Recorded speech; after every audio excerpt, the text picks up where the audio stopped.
Ketika ditanya apa pendapat Bosman terhadap 600 pasukan ISIS dari Indonesia yang akan kembali ke Indonesia, maka saya pun bercerita.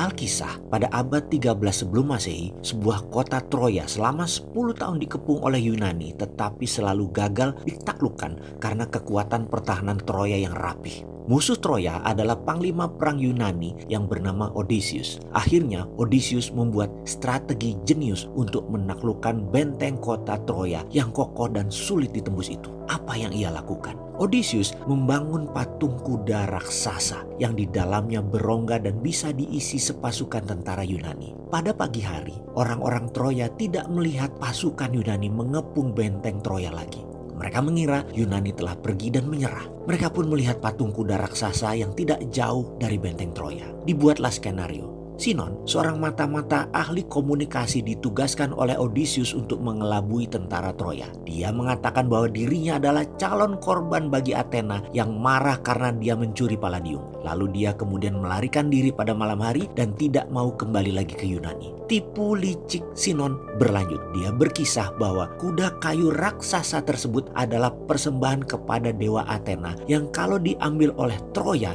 itu akan membawa kekuatan bagi Troya menaklukkan Yunani. Selama ini kuda raksasa tadi adalah simbol kekuatan Yunani, sekarang menjadi simbol kekuatan Troya. Mendengar hal itu, orang-orang Troya percaya dan mengangkut kuda raksasa beroda tersebut ke dalam kota. Ketika semua penduduk terlelap pada malam hari, pasukan Yunani keluar dari dalam patung tersebut, membuka pintu gerbang kota, dan bala tentara Yunani yang ternyata hanya bersembunyi di sebuah pulau mengalir masuk ke dalam kota. Malam itu kota dibakar, Troya takluk dan Troya dihapus dari muka bumi. Kembali ke pertanyaan di awal tentang ISIS. Semua sahabat tahu sejak 2009 saya adalah salah satu orang yang aktif memerangi tindakan terorisme yang terjadi di Indonesia. Saya anti sekali pada kelompok orang yang menegakkan kebenaran versi pemahaman sempit dengan kekerasan dan darah. Apalagi darah yang tertumpah adalah saudara sebangsa dan setanah air. Itu pengkhianatan namanya. Jadi kepada anggota ISIS asal Indonesia saya mengatakan, berdasarkan peraturan internasional, jika seseorang dengan sengaja memilih berperang atas nama negara lain, maka haknya sebagai warga negara sudah hilang dari kewarganegaraan negara asal. Pakai saja dalil itu. Pakai saja dalam peraturan pemerintah. Dengan demikian 600 warga ISIS tersebut memang bukan warga negara Indonesia lagi. Mereka tidak bisa masuk kembali ke Indonesia karena status kewarganegaraannya. Sehingga strategi kuda Trojan tidak perlu terjadi di Indonesia di kemudian hari. Jangan sampai negara Indonesia ini menjadi musnah seperti Troya.